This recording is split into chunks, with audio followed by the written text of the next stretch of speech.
सुखी माणसाचा सदरा. कोण्या एका मोठ्या राज्यात एक राजा होता. एकदा तो खूप आजारी पडला. वेगवेगळ्या वैद्यांनी विविध उपचार करून देखील काही फरक पडला नाही. राजाची व्याधी किंवा समस्या ही शारीरिक नसून मानसिक आहे हे एका वैद्याच्या लक्षात आलं. कारण सर्व काही सुख समृद्धी असून देखील राजा खूप दुःखी कष्टी असायचा. सदोदित व्यर्थ आणि विनाकारण अशा चिंतेने ग्रासलेला असायचा. त्या वैद्याने राजाला एक उपाय सुचवला. तो म्हणाला, हे राजन, तुमच्या या समस्येवर एक सहज सोपा उपाय आहे. तुम्ही एखाद्या सुखी माणसाचा सदरा त्याच्याकडून मागून आणा आणि तो सदरा एकदा अंगामध्ये घाला. म्हणजे मग तुम्ही या व्याधीपासून बरे व्हाल, सुखी व्हाल. राजाला हा उपाय खूपच सोपा वाटला. तो आपल्या प्रधान आणि सैनिकांना सोबत घेऊन सुखी माणूस शोधायला निघाला. पण त्यांना कोणी सुखी माणूसच सापडेना. कोणाला गरिबीचे दुःख होते, तर कोणी परिस्थितीमुळे गांजून गेलेला, कोणी शारीरिक व्याधीच्या दुखण्यामुळे त्रस्त होता, तर कोणी प्रापंचिक कटकटीमुळे वैतागला होता.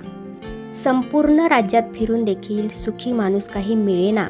तेव्हा ते सर्वच जण राज्याच्या सीमेबाहेरील जंगलात गेले. त्या ठिकाणी एका झऱ्याच्या बाजूला एक माणूस बासरी वाजवत निवांत बसलेला होता.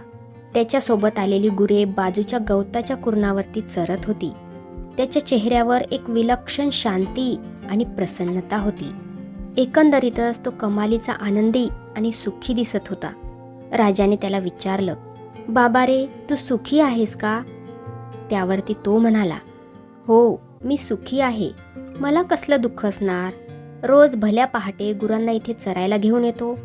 ती चरायला गेली की इथे या झऱ्याकाठी मस्तपैकी बासरी वाजवत बसतो. याच रानातली फळं कंदमुळं खातो आणि याच झऱ्याचे थंडगार पाणी पितो. संध्याकाळी गुरांना घेऊन परत घरी जातो. त्यांचे दूध काढतो. ते दूध पिऊन मी झोपी जातो. पुन्हा सकाळी उठलं की हाच दिनक्रम. मी एकदम सुखी आहे. आपला सुखी माणसाचा शोध संपला. या विचाराने राजा खुश झाला.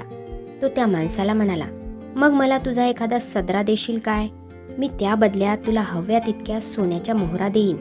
त्यावरती तो माणूस हसून म्हणाला, अहो महाराज, मी तुम्हाला माझा सदरा दिला असता. त्या बदल्यामध्ये मी सोन्याच्या मोहरा पण घेतल्या नसत्या, कारण त्यांची मला तशी आवश्यकता पण नाही. पण खरं सांगू का, अहो माझ्याकडे सदराच नाही. लज्जा रक्षणापुरते आणि शरीर संरक्षणासाठी मी केवळ हे घोंगडे अंगावरती घेतो. ते ऐकून राजाचे डोळे उघडले. राजाला आता समजले होते, अतिविचार आणि चिंतेने ग्रासलेली व्यक्ती आपल्या आयुष्यात काल्पनिक समस्या निर्माण करते, ज्या अनेक व्याधी आणि आजारांना कारणीभूत ठरतात. या उलट ज्याला सुखी व्हायचे आहे, तो आपल्याला जमेल ते सर्वतोपरी प्रयत्न करून आपले कर्म करीत राहतो आणि आपल्या आवाक्या बाहेरच्या गोष्टींचा विचार व चिंता कधीच करत नाही. अहो, सुखी माणसाचा सदरा आजवर कधीच कोणाला उसना मिळाला नाही. तो ज्याचा त्यालाच कमवावा लागतो.